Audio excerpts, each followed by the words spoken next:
ابو لہب کے بیٹے عتیبہ لعنتی نے ایک سفر پر روانہ ہونے سے پہلے بارگاہ نبوت میں انتہائی گستاخی کی،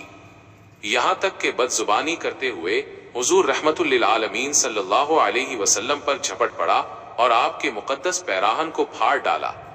اس گستاخ کی بے ادبی سے آپ کے قلب نازک پر انتہائی رنج و صدمہ گزرا اور جوش غم میں آپ کی زبان مبارک سے یہ الفاظ نکل پڑے کہ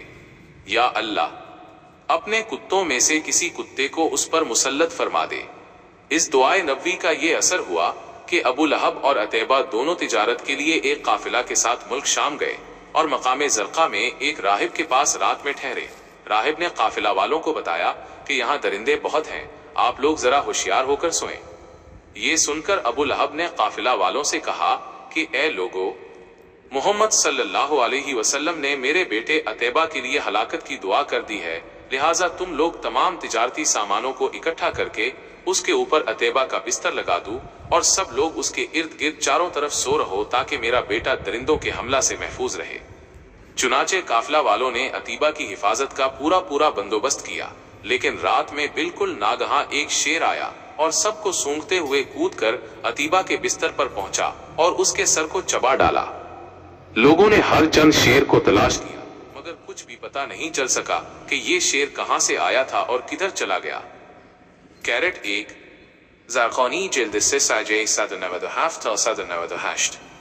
خدا کی شان دیکھیے کہ ابو لہب کے دونوں بیٹوں عتبہ اور عتیبہ نے حضور صلی اللہ علیہ وسلم کی دونوں شہزادیوں کو اپنے باپ کے مجبور کرنے سے طلاق دے دی، مگر عتبہ نے چونکہ بارگاہ نبوت میں کوئی گستاخی اور بے ادبی نہیں کی تھی، اس لیے وہ قہر الہی میں مبتلا نہیں ہوا، بلکہ فتح مکہ کے دن اس نے اور اس کے ایک دوسرے بھائی معتب دونوں نے اسلام قبول کر لیا اور دست اقدس پر بیعت کر کے شرف صحابیت سے سرفراز ہو گئے۔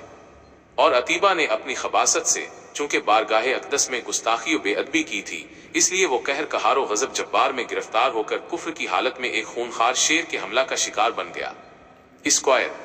دوستو، کچھ لوگوں کو شاید کوئی غلط فہمی نے اندھا کر دیا ہے کہ پتہ نہیں صرف انسان ہی گستاخوں اور بے ادبوں کا بدلہ لے سکتے ہیں۔ ایسا بالکل نہیں، یہ اس بندے کی خوش نصیبی ہے جس سے اللہ پاک کوئی کام لے، ورنہ کائنات کا ذرہ ذرہ اس کے حکم کا پابند ہے، وہ جس سے چاہے جو چاہے کام لے لے۔